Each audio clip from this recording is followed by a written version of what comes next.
Assalamualaikum warahmatullahi wabarakatuh. Bismillahirrahmanirrahim. Allahumma shalli wa sallim ala sayyidina maulana Muhammadin wa ala alihi wa sahbihi asma'in amma ba'du.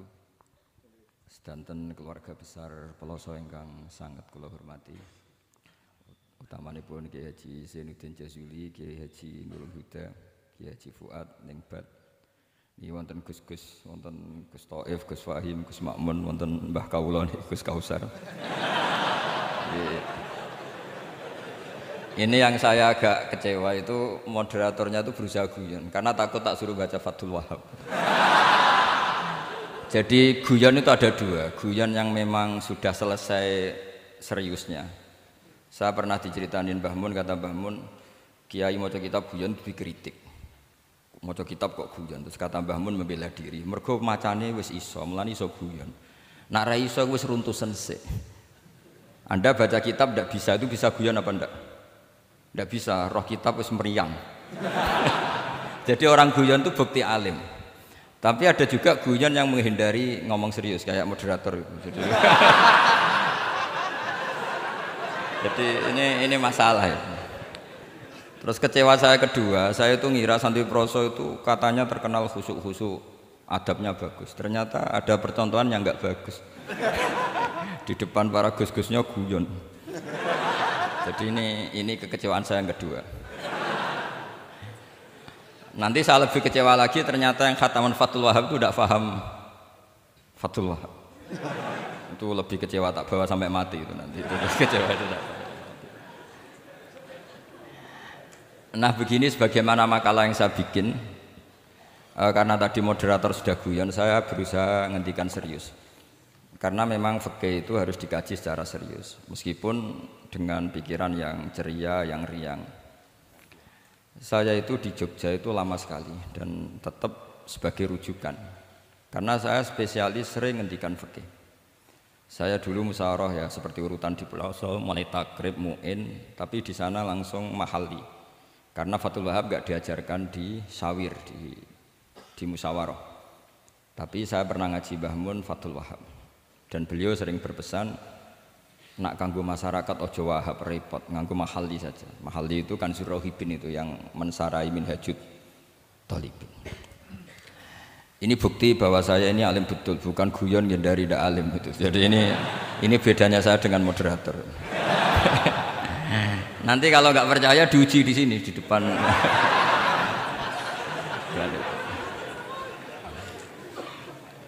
Saya ngaku alim itu bukan karena sombong, tapi keharusan. Karena begini ya, kalau kamu punya istri mau melahirkan, itu mesti nyari tulisan bidan. Barokahnya tulisan itu kamu tahu siapa bidan. Kalau kamu gigi sakit pasti cari tulisan dokter gigi. Sekarang kriminal kita adalah yang tahu Wahab tidak menulis ahli Fathul Wahab, ahli Fathul Qorib, sehingga masyarakat itu susah nyari konsultan ahli fikih karena santri Peloso tidak menulis di rumahnya ahli Fathul Wahab, ahli Fathul Qorib. Lo itu penting supaya orang tahu. Setidaknya kenapa nyuwun sewu banyak, kalau saya boleh agak merovokasi, dan itu bagus, provokasi itu bagus kadang, tapi untuk kebaikan. Kenapa orang-orang lain itu menjadi rujukan? Karena mereka memaklumatkan diri, dengar gelar RC, MA, terus ahli fikih. Tapi kita yang ngaji Wahab, khatam, musyawarah khatam, nggak nulis di rumahnya ahli Fathul Wahab. Setidaknya Anda nulis, konsultan kalau ingin mondok ke Peloso. Sehingga orang daerah kamu kalau mau mondok ke Peloso, konsultasi ke kamu. Tapi kita terlalu adab. Padahal awalun nubuwah itu dimulai dari at-tahaddi. At-tahaddi memaklumatkan diri kalau beliau adalah seorang nabi. Jadi kalau kamu boyong harus memaklumatkan diri. Saya tidak bakul-bakul, saya ahli Fathul Wahab. Lah ini khataman Fathul Wahab cerita bako. Wah itu innalillahi wa inna ilaihi raji'un. Ini harus gimana mau? Ya Anda harus tersiksa dengan keterwakilan oleh ini.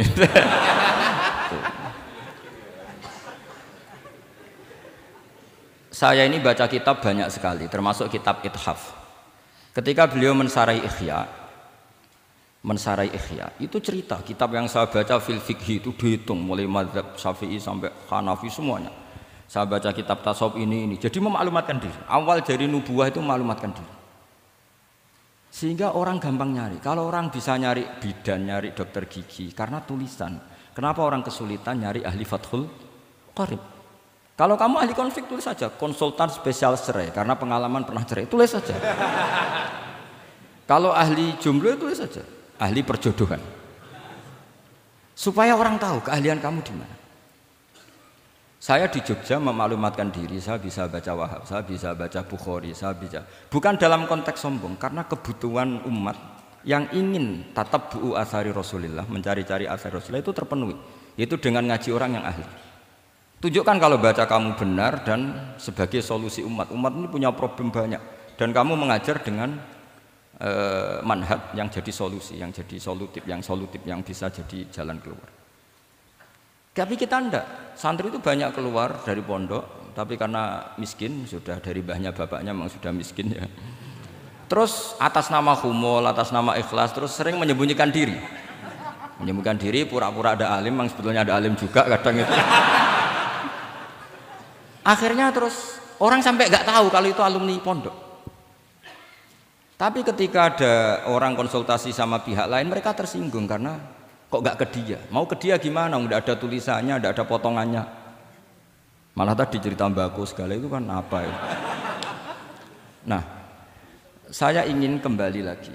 Saya punya teks hadis yang riwayatnya seperti ini. Meskipun hadis itu misalnya dhaif, banyak aditnya, banyak penguatnya. Idza zuharatil bid'ah wal fitan. Sebagian ada tambahan wasubba ashabi. Fal yuzhiril alim ilmahu. Orang alim harus menampakkan kealimannya. Wa illa fa alaihi la'natullahi wal malaikati wan nasi ajmain. Justru kalau tidak memperlihatkan kealimannya dia kena laknat. Artinya yang sopan-sopan tidak memperlihatkan kefatul wahabannya, maka malah melihatkan kembakuannya. Itu jatahnya fa alaihi la'natullahi wal malaikati wan nasi ajmain. Ya setuju ya? Itu pasti kenalan. Coba betapa tersiksanya Syekh Zakaria Al-An tadi itu mulai ngomong tuh nggak pernah menyebut Syekh Zakaria Al-Ansori. Kayak apa tersiksa? Kitabku dikaji nyebut jenengku era gelem gitu. Padahal Syekh Zakaria Al-Ansori syarat menjadi orang alim seperti dari sekian tarjamah, istilahnya dalam bahasa Arab terbaru itu tarjamah itu Syekhul Islam Syekh Zakaria Al-Ansori. Itu saya pilih yang dari kitab Manhajus Sawi karanya Habib Zain bin Smith. Itu dari sekian manaqib yang saya baca di Sulaiman Al-Jamal di mana-mana. Paling menarik itu. Syaratnya jadi orang alim itu dua, punya guru alim, punya murid alim. Karena Anda akan tersiksa. Sangat-sangat tersiksa. Ngaji sama gurunya takut disuruh baca, gurunya alim, mau ngorek ya meriang muridnya alim.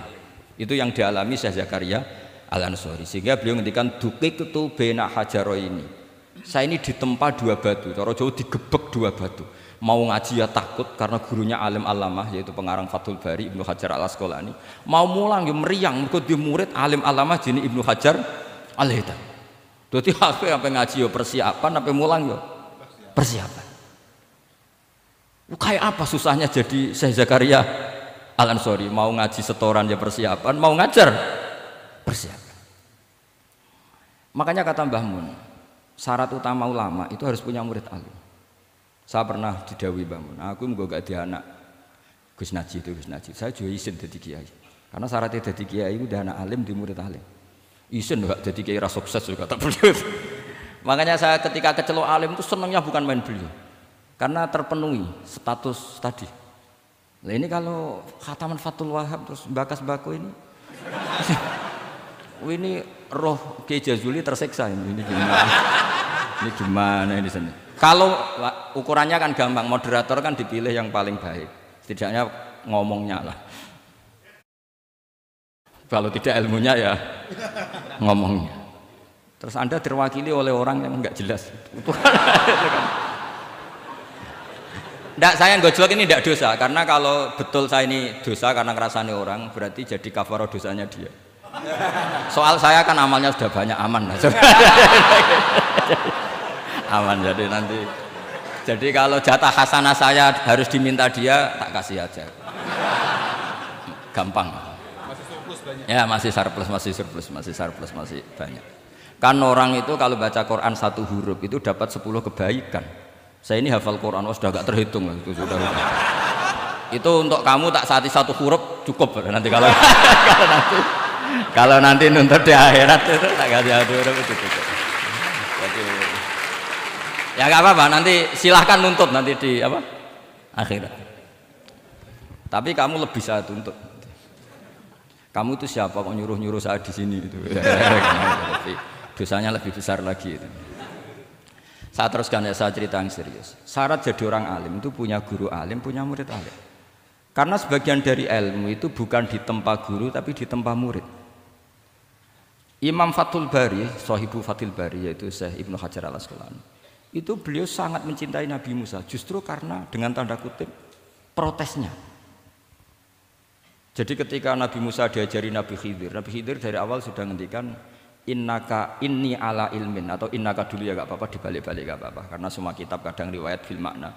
Innaka ala ilmin allamaka wah ma'lam a'lamhu wa inni ala ilmin allamanillah ma'lam ta'lamhu. Kira-kira terjemahan bebasnya, kamu punya ilmu yang diajari Allah saya tidak tahu, saya punya ilmu yang diajari Allah kamu tidak tahu, maka innaka lan tastati'a ma'iya sabra, kamu tidak mungkin bisa menyabari saya, bisa memaklumi saya. Tapi kata Nabi Musa ngotot, tidak, saya harus belajar sama anda. Oke, silahkan belajar tapi jangan tanya. Pertanyaannya itu jangan tanya, fala tas'alni, kamu nggak boleh tanya. Kalau kamu ingin jadi murid yang baik nanti jangan tanya, itu dosa. Ya dengarkan saja. Nah, tapi Nabi Musa tetap tanya. Ketika ada kejanggalan secara syariah, Nabi Musa tetap tanya. Dan itu oleh kitab-kitab tasawuf dianggap dengan tanda kutip kesalahannya Nabi Musa. Meskipun min babi hasanatil abrar sayyiatul muqarrabin. Tapi di kitab fikih itu dipuji sundul langit. Protesnya Nabi Musa. Jadi di kitab tasawuf disalahkan karena kitab tasawuf pemuja tadi ketertaatan pada guru. Kitab fikih enggak. Ini bukti adallud dalil bahwa Musa itu orang pilihannya Allah. Dia tidak sabar, beliau tidak sabar kalau melihat kemungkaran. Jadi gugatannya Nabi Musa dianggap apa? Sur'atu ghiratihi fillah atau sur'atu ghairatihi fillah. Ada yang baca ghairah, ada yang baca ghirah. Ini karena ngadepi santri Fathul Wahab. Saya terpaksa baca 2 kali.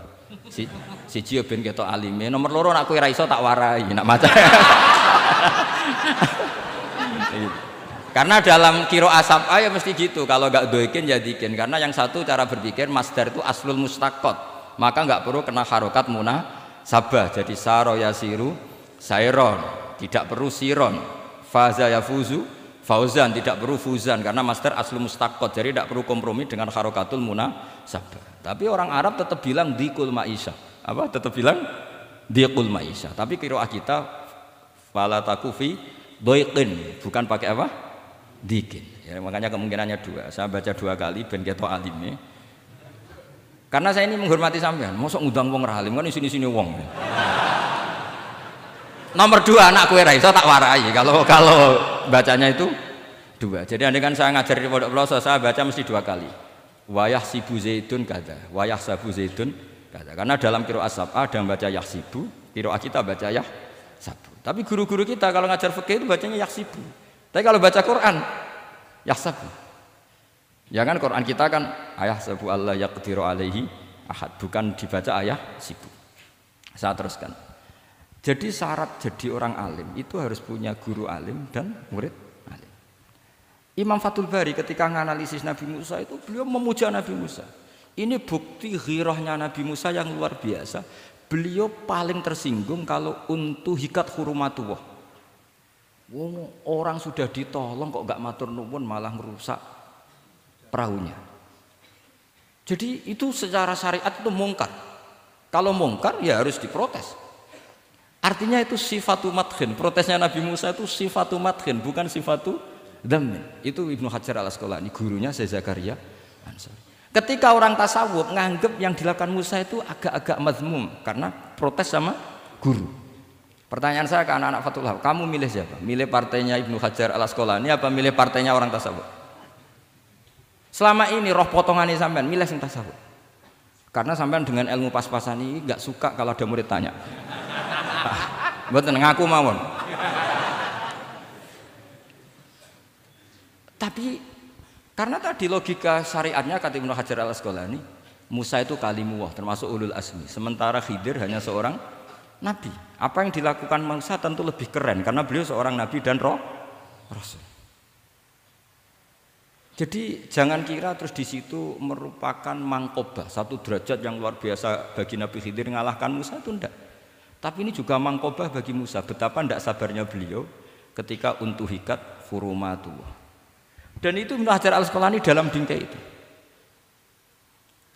Jadi beliau itu sangat ringan sekali. Artinya gini, kita bahas Zakaria Al-Ansori nggak bisa tambah bakas gurunya, yaitu Ibnu Hajar Al-Asqalani. Nanti sama bakas muridnya. Lah yang mulai bakas muridnya itu kamu harus siap-siap. Karena kiai-kiai di pelosok itu alim alama. Masalahnya nanti pasti di muridnya.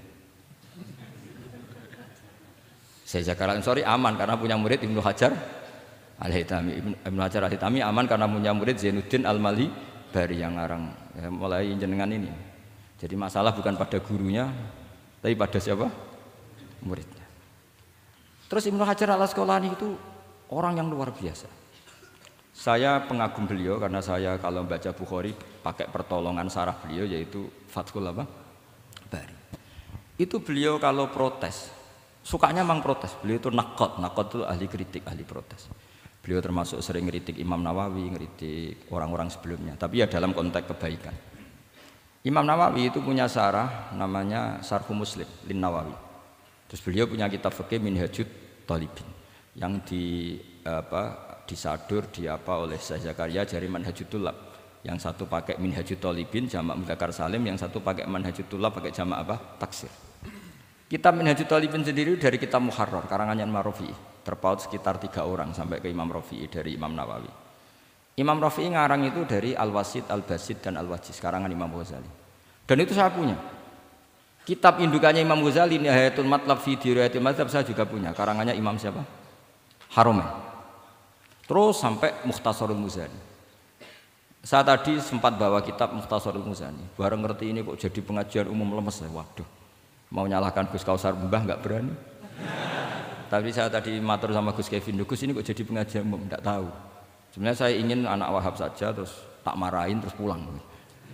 Tapi ini di depan orang banyak, kalau marahin kan nggak baik ya, sudah saya tak rileks saja. Tak ceritakan bukti keseriusan fikih itu dikarang. Misalnya begini, ini contoh Zakaria Al-Ansori, Syekh Zakaria Al-Ansori ketika dengan tanda kutip sering bilang wa ta'biri bidzalik aula min ta'biril asli kadan atau a'ammu min ta'biril asli kadan. Kenapa ada gugatan takbir? Karena takbir itu apapun hebatnya, karena dikarang seorang manusia itu ada falta, ada keterselipan di situ. Meskipun satu kedipan mata yang beliau salah, miss ya Rasulullah.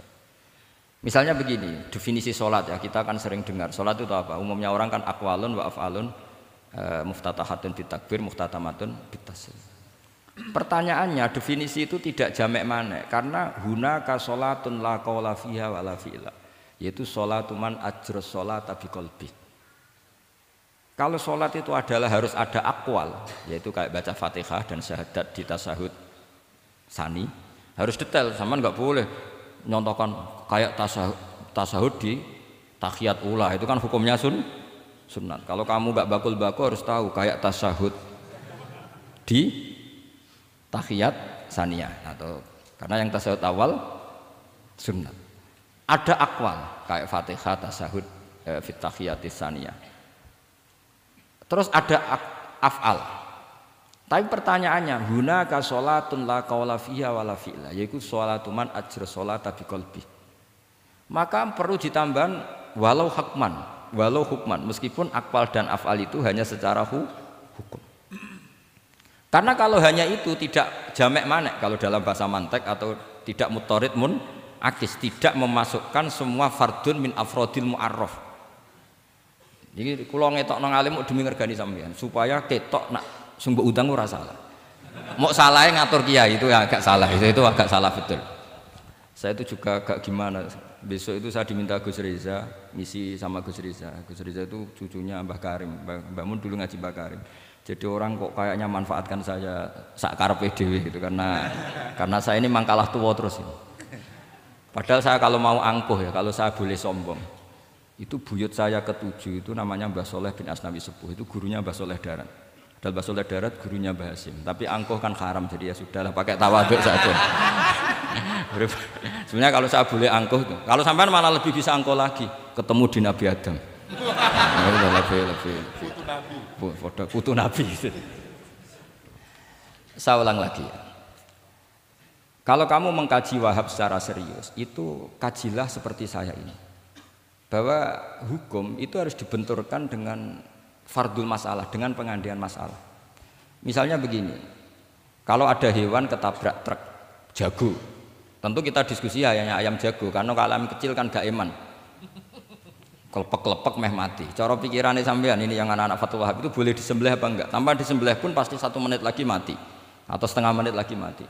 Karena dia kejat-kejat hanya prosedur kematian, memang syaratnya harus kejat-kejat. Tapi kan dia sudah tidak punya hayatun mustaqirrah. Kalau kamu pas musyawarah Fatul Wahab itu disembelih halal apa haram? Tidak, sampean jawab saja, enggak usah sungkan, enggak usah jawab aja. Ini ada Gus Makmur, ada Gus Wahid. Halal apa haram? Cara pikirannya Syekh Zakaria Al-Ansori, bajuri itu haram karena dia tidak punya hayatun mustaqirrah. Oke, haram. Karena yang dikatakan penyembelian ada menghilangkan nyawa karena penyembelian, sementara ini tanpa disembelih sudah mati. Tapi pertanyaannya gini, tapi nanti kalau disisir dari bab tabdzir, masa kewan jago larang mubadzir?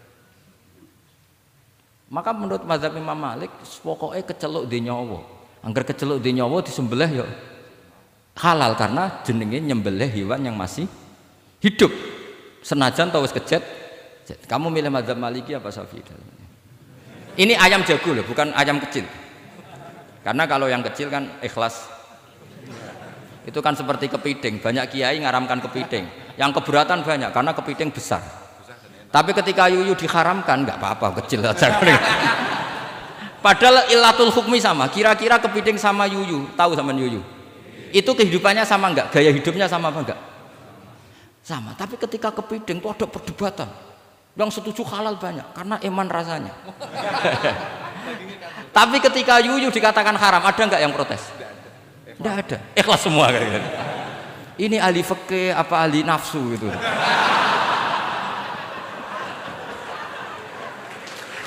Jadi apa debat itu akhirnya nggak mutu kan? Coba kehidupannya kepiting sama yuyu itu sama apa enggak? Sama. Kenapa kepiting mukhtalaf alaih kalau yang yuyu hampir semua kiai meyakini haram? Kenapa? Sama. Saya itu pernah betul ngalamin, saya mau pas jalan-jalan sama putri saya ada ayam jago ditabrak truk itu. Sudah kejet-kejet, tanya orangnya, Gus ini halal enggak? Saya bilang untuk kamu halal. Lama-lama orangnya penasaran, kok untuk kamu, untuk hukum kok ada untuk kamu. Untuk... Akhirnya tanya, gak Gus sak mestine iku piye? Kon tak haramno ya ora siap, wong kon iman nggih Gus bener. Ya misale cara jenengan. Aku kiai kurang pegawean tapi ya mangan pitik kejet-kejet aku. Tapi ini logika ya, logika yang dibangun fikih. Fikih itu kalau bangun kaidahnya gampang. Fikih itu gampang sekali karena sesuai fitrah manusia. Misalnya fikih itu kadang saya baca itu ya tertawa. Coba orang wajib mandi karena keluar mani. Ya sudah keluar mani wajib mandi. Sebetulnya keluar anak itu tidak ada hadisnya, nggak ada dalilnya. Tapi wajib mandi orang nifas itu karena mengeluarkan anak. Itu orang-orang fikih yang masih asli itu kalau bilang ya li anal walada maniyun munakidun. Ya kadang-kadang sembrono. Ya enteng saja. Mbah jenengan tak nonton tenan kok ngendikane gitu. Li anal walada maniyun munakidun. Jadi sampean itu ya maniyun munakidun. Jadi khurujul mani itu ya punya far'ul hukmi yaitu khurujul walad. Sama-sama yujibul ghusla. Karena sama-sama apa? Maniyun batin mbah tak nut-nut tenan kok terus ini ngajak guyon apa piye gitu. Dan ulama itu memang rileks. Ketika Syekh Zakaria Al-Ansori membela mazhab Syafi'i yaitu dalam konteks tahur. Kita tahu kan kalau ghafir itu mengampuni, kalau sering mengampuni disebut ghafur. Syakir orang yang terima kasih, kalau sering syukur disebut syakur. Sehingga rata-rata sifatnya Allah itu ikut sifat mubalaghah. Wahhab, faul ya. Ya kan itu aturannya gitu kan, fa'alun aw mif'alun aw fa'ulu fi kasratin an fa'ilin badil. Nah, logikanya kalau wa anzalna minas sama ima'an tahura, artinya kalau nak maknani gini, wa anzalna lan nurono ingsun Allah minas sama isange langit, nurono ma'an ing banyu tahuron kang iso nyucikno bolak-balik. Karena faul adalah untuk lil kasroh atau lil mubah, harusnya enggak ada mustakmal. Maka saya sering kadang balelo, enggak ada mustamalan karena wazannya faulan, tohuron. Tapi Imam Zakaria Al-Ansari, bela-bela madzhab Syafi'i, kata beliau, ya'ti faul bima'nal alat, kayak sahur lima yutas saharubi. Tapi ya agak-agak takalluf. Agak-agak apa? Termasuk takallufnya lagi, Zakaria Al-Ansari, atau faul bima'na takrir atau mubalaghah fi udwin wahid. Di sini biasanya baca udwin apa udwin, enggak tahu saya, pokoknya bacanya 2 kali enggak apa-apa. Umumnya apa? Udwin ya. Ya sudahlah, ikut partai sampean saja. Saya ini agak grogi, saya pakai madzhab peloso harus ikut guru apa madzhab sarang yang enggak harus ikut tapi akhirnya salah, enggak tahu saya, karena kata Mbah Mun gitu kalau membela diri. Nak ngaji ning peloso Lirboyo murid kudu maknani. Ya apik ben murid roh makna. Tapi nak sarang gak oleh dimaknani. Kesarang ketika dinyek al ilmu sayyidun wal kitabatu qaiduhu qayyid apa suyudaka fil hibalil wasiqa, kata beliau iya tapi nak naline kakean ya mati padha wae. Itu karena itu jadi itu guyonan ya, guyonan manhaj. Ini sudah saya sampeyan koalisi yang baik. Karena saya punya madzhab sarang, sampeyan punya madzhab peloso. Harus sama-sama konsisten dengan madzhab masing. Nanti di mahsyar nanti kita ketemu. Siapa yang ahli Fathul Wahab, siapa yang ahli Bako.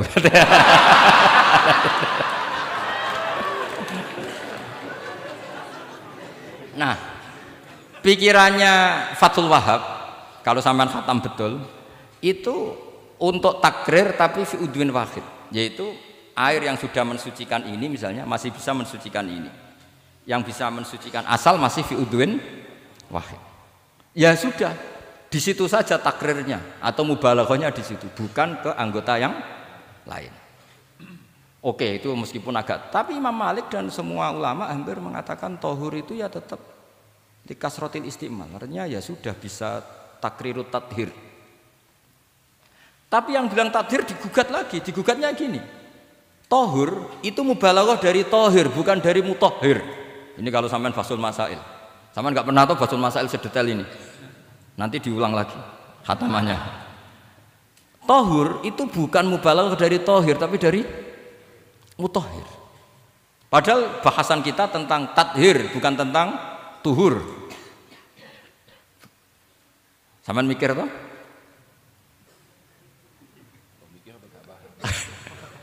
Enggak usah dijawab apa diterangkan? Apa ngaji lagi aja, enggak usah boyong dulu.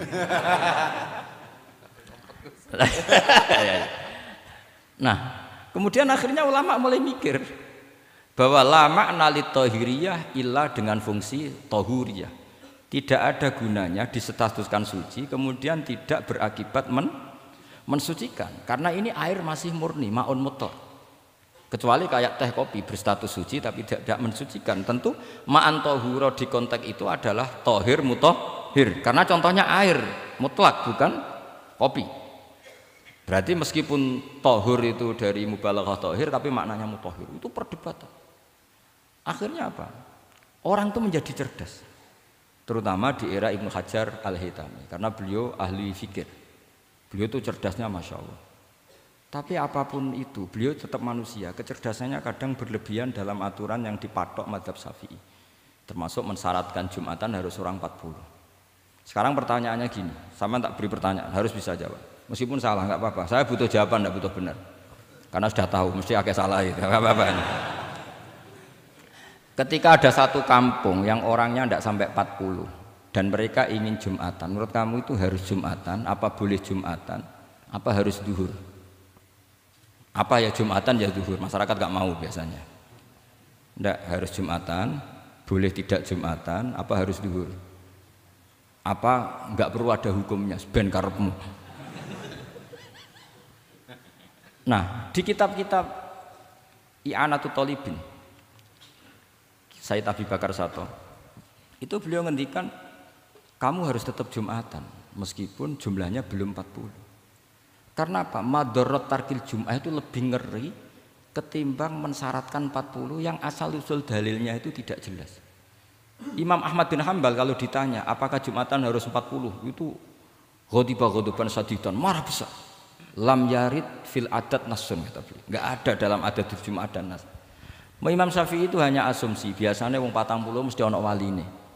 Tapi potongan-potongan gini meskipun sebanyak ini kan enggak, sampean menjamin enggak kalau ada 200 orang ada walinya ini?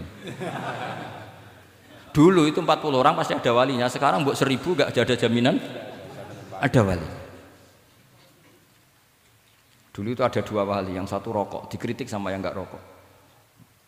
Mosok pangeran dikebuli katanya karena tapi wali rokok ini ahli tauhid. Allah laisa bimakanin katanya. Saya tidak tahu ini tadi ya, kacau. Wali itu kalau sudah debat itu benar mana?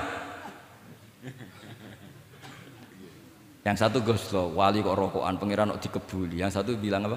Allah laisa bimakanin. Itu saya teruskan. Jadi perdebatan di fikih itu sebetulnya semuanya itu rasional. Karena fikih dibangun di bawah qaidatul fikhi, qawaidul fikhi dan usul fikih. Dan semuanya itu muktabas atau multamas atau makhud min Rasulillah sallallahu alaihi wasallam. Sekarang saya beri satu analogi. Pernah ada satu kejadian Rasulullah sallallahu alaihi wasallam menghentikan la yusalliyanna ahadukum illa fi Bani Quraidah. Kamu jangan sholat asar kecuali sampai Bani Quraidah. Kira-kira saya ngomong sama santri, kamu jangan sholat asar kecuali sampai Lirboyo. Sebelum sampai Lirboyo ternyata kadati samsu antaghruba, matahari hampir tenggelam. Fariqun minhum, sebagian dari sahabat milih sholat di tengah perjalanan meskipun itu belum sampai Lirboyo. Alasannya musaro'ah fil waktu supaya tidak qadha. Yang sebagian milih sholat di Lirboyo meskipun ba'da antaghruba samsu, meskipun matahari sudah tenggelam. Ketika dilaporkan ke Rasulullah itu falam ya'nif, ada yang baca falam yu'annif wahidan, tak baca 2 kali karena ini nanti bisa jadi debat kusir. Sampean bacanya ya'nif apa yu'annif enggak tahu, pokoknya saya baca 2 kali. Kalau baca sampai 3 kali yang 3 salah karena memang pilihannya hanya 2. Kalau ada pilihannya 3 tak baca sampai 3 kali. Nabi tidak menyalahkan salah satunya. Yang satu pakai konstitusi yang namanya asar itu ya qabla antahrubas samsu. Yang satu cara berpikir Nabi jelas mansus harus di Bani Quraidah. Sekarang pertanyaannya, kaidah umum tentang, saya ulang lagi, kaidah umum tentang asar itu qabla ghurubis samsi dilawan nas harus di Bani Quraidah, menang mana? Nas sama kaidah umum. Kira-kira kalau kamu ngaji usul fikih,